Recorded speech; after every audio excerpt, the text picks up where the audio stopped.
All right, let's get started. So my name is Konomi. I am a co-founder of nonprofit corporation Kotobuki, and I'll be your host for today's session. And in this webinar, we'll be hearing from Dr. Tomoki. He is also the co-founder of Kotobuki and a long-time researcher in the field of elder care in Japan. And I believe many of you met us at the World Aging Festival in Singapore. And at our booth, we could only share some abstract information in a very, limited time. So I'm truly happy that we now have the chance to connect again and to share more deeply about the innovative care practices happening in Japan, and the unique work we are doing at Kotobuki as well. So let's start with a quick chat. If you haven't had a chance yet, we'd love if you could put your organization and location in the chat, and maybe just a word about why you are joining us today. Okay. And I am not sure if Johnson is joining us right now, but before we begin, I'd like to take a moment to thank Aging Asia for co-hosting this webinar. I believe many of you already know Aging Asia, and Kotobuki, our corporation, is proud to be their official partner in Japan, and we are working together to promote global knowledge exchange in elderly care. And starting this year, Aging Asia is also our international marketing partner outside Japan. And we are truly honored to be working together. And it means a lot to see so many of you have today who found us through their network and the World Aging Festival this year. So let me quickly walk through today's agenda. And first, we'll share a bit about our nonprofit corporation Kotobuki, who we are and what we do. And then we'll move on to an overview of Japan's care system, followed by some of Japan's most innovative approaches to elder care. And after that, we'll introduce some of our own research findings and give you a preview of upcoming events, including study tours and webinars this year. And at the end, we'll have time for a short Q&A, so feel free to drop your questions in the chat anytime.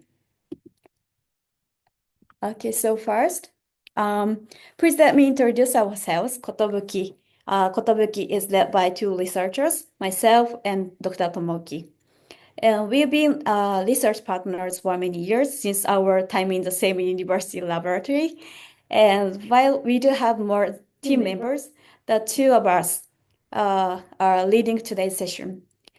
And now I'll hand it over to Dr. Tomoki. So good evening, everyone. Can you hear me? Okay. So my name is Tomoki, co-founder and CEO of Kotobuki. My research has focused on the quality of care in Japan elderly care facilities. For over 10 years, I have been conducting research on collaboration with elderly care facilities across Japan. I also worked as a caregiver while doing my research. Now, let's get started with the main part of today's session. As you may know, Japan is one of the most rapidly aging countries in the world. Over the years, Japan has focused many challenges. We've gone through a lot of trial and error, always trying to find better ways. Since Japan is going through these challenges earlier than many other countries, I feel it's important for us to share our experience. Before 2000, caregiving in Japan looked very different. First, care was seen as a family responsibility, especially for women. Second, there was no user choice. The government decided who could get care and what kind, not the family themselves. And third, this led to a huge caregiver burden. Many people had to quit their jobs, and caregiver burnout and elder abuse became a social issue. And inside the care facility at that time, many care facilities operated under the medical control model. The focus was mainly on safety rather than quality of life. In 1999, the Ministry of Health declared a zero physical mistreatment. policy, and after 2000, such physical restraints have been strictly limited or prohibited. And 2000, Japan introduced a long-term care insurance system. It was a major shift. The system is funded by people aged 40 and older. In Japan, this shift is known as a socialization of care. The core philosophy is ensure that elderly can live with dignity and independence. In Japan, people need a local government check to start using long-term care insurance. There are 7 levels in a total, 2 levels of support required for those with lighter needs, and 5 levels for care required for those who need more continuous assistance. We'll explore this in more detail in our main webinar. As of 2025, users can access up for 4 different types of services, including home visit, daycare programs, residential care, and even welfare equipment rental. These options are tailored to fit each person's individual condition and needs. But of course, new challenges have also emerged. Japan is now facing what's known as a 2025 problem.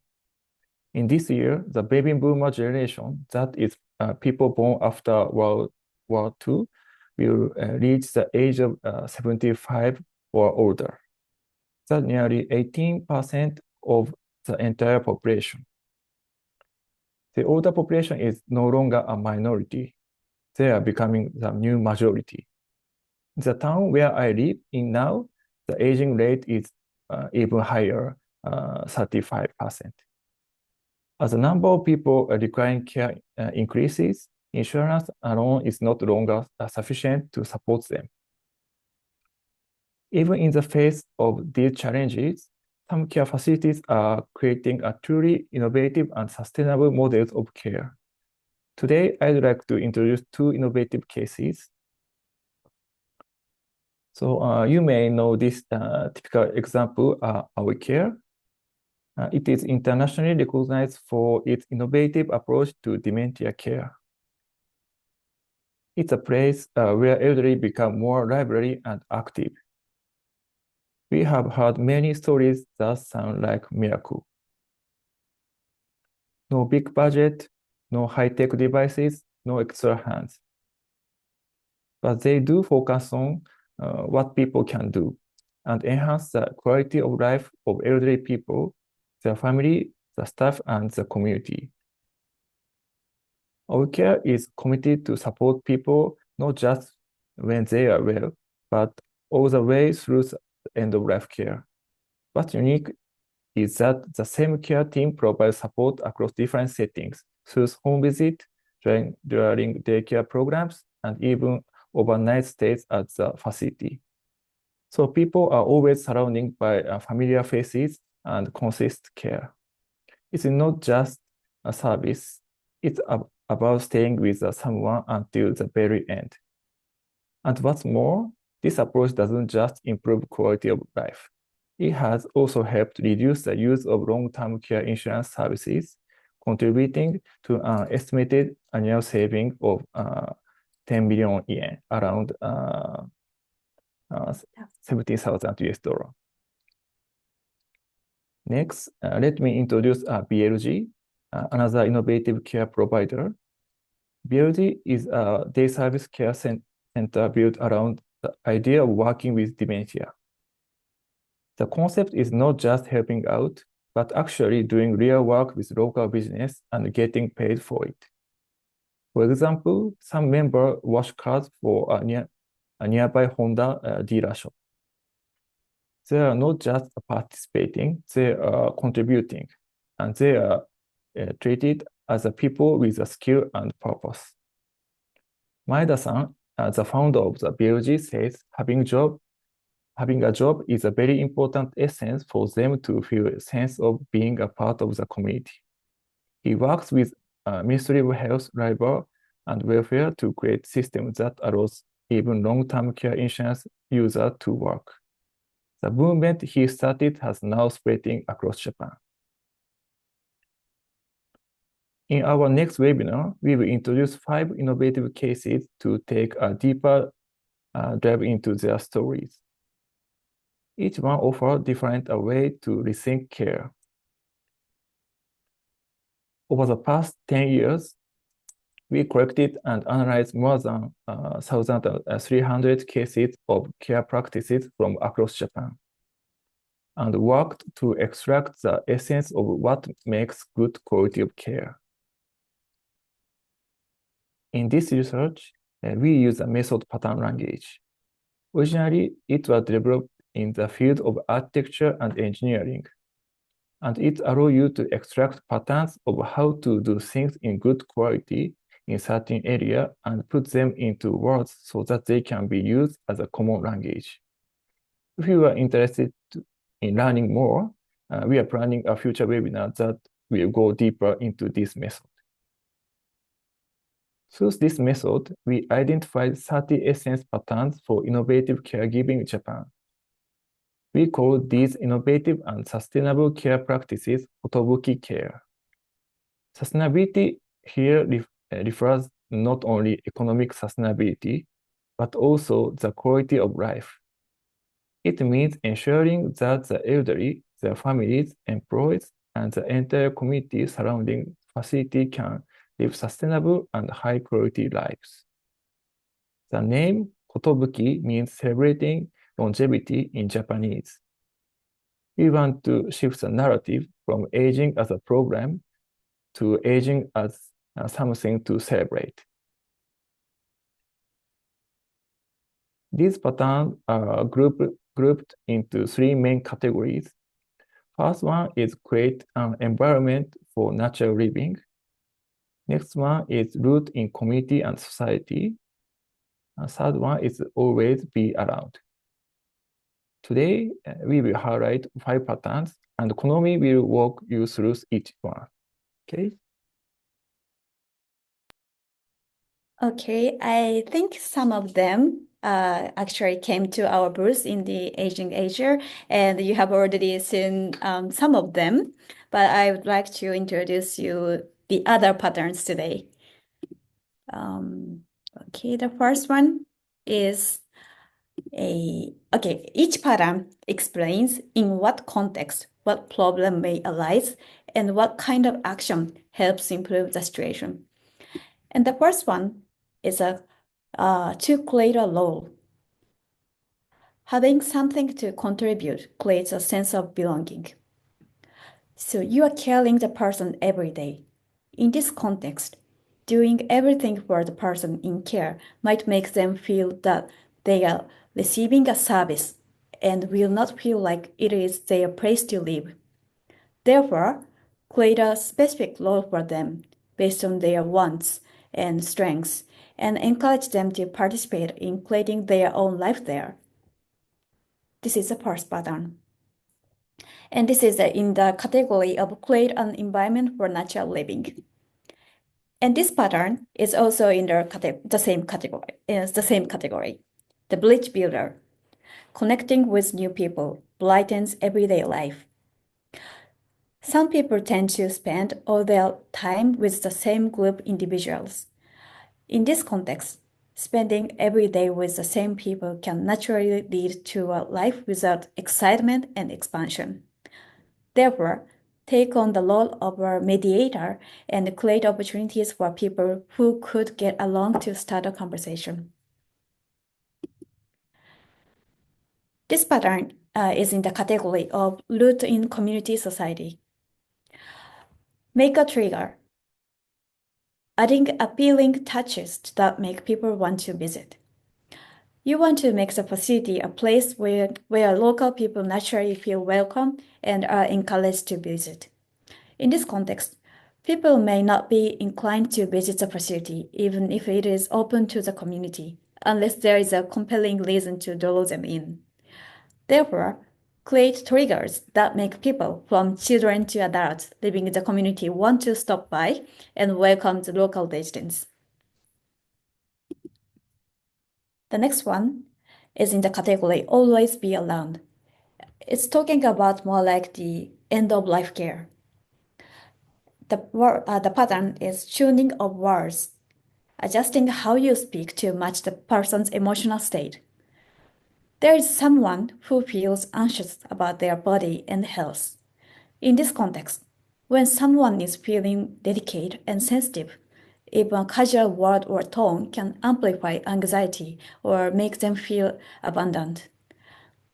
Therefore, consider how the other person can be more receptive and adjust your choice of words and expressions to ensure that important things are communicated clearly. These important things actually mean the end of the life.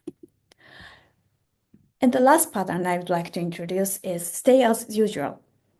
Communicating in the same way as usual helps the person feel comfortable with themselves. You sense that the person is becoming very weak. In this context, communicating with them with excessive caution may make them feel a sense of distance and loneliness. Therefore, maintain the same tone and relationship as before while providing care suited to each moment, ensuring they feel the comfort of spending time with someone they've shared their life with. These are the 5 patterns from the 30 in the total.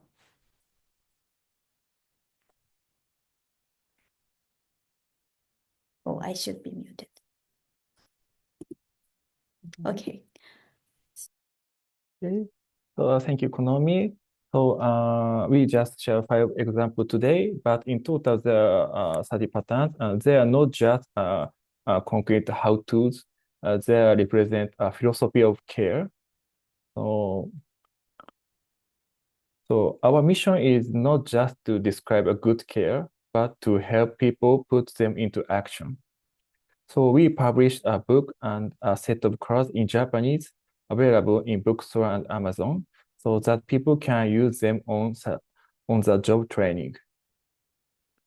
We have used this pattern to conduct training program aimed to enhancing the quality of care in elderly facilities.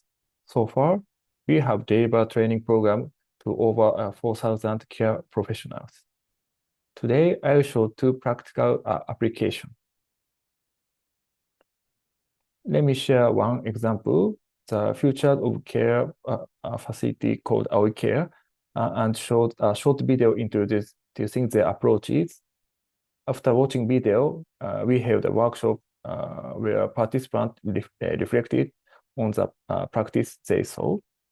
They discussed which pattern class best matches the action and value shown in the video. After that, participants explored how this idea could be put into action and their own setting. About a month later, we followed up with a participant. Many told us the card had changed how they communicate and even led them to try small new practice in their daily care. For example, participants said, I've started asking residents if they'd like to help with small tasks like drying dishes, and many of them are happy to join it. So after this workshop, many participants are starting their action in facilities. This next example is about how the tool can be used by care facility managers. You can use this sheet to reflect on your caregiving practices based on 30 key perspectives, and also to conduct team-based evaluation with staff. It helps to bring structure to your reflection and make it easier to visualize strengths and area for improvement. For example, use corporation, a facility that received an award 2 years ago. They use this assessment sheet twice a year as a part of their staff performance review. At use staff performance review it twice a year through these 3 steps. First, reflection on care practices. Next is visualization of strengths and challenges. Third is review of outcome and goal setting through supervisor dialogue. This process helps connect everyone care with professional growth. Evaluation determines a salary raise and bonus decision. As researchers, of course, not all of these practices have been published, but many of them have been shared through academic research. Here's some highlight of our recent publication and international conference presentation. Until now, our training efforts have been mainly focused within Japan. However, in recent years, we've seen growing interest from overseas. So now we want to bring it to the world. So we started collaboration with Aging Asia from this April. We are planning 3 core services. First, webinars and online article, just like today's session. And second, study tour to visit care facility in Japan. And third, training program called KOTOBUKI CARE, which KOTOBUKI CARE training program, which includes a study tour and other learning opportunities, both online and in person. So if you're interested in learning more, we'd love to start with 1 hour online conversation. So thank you for joining us. We will share the recording after session. We love to hear the question. Thank you.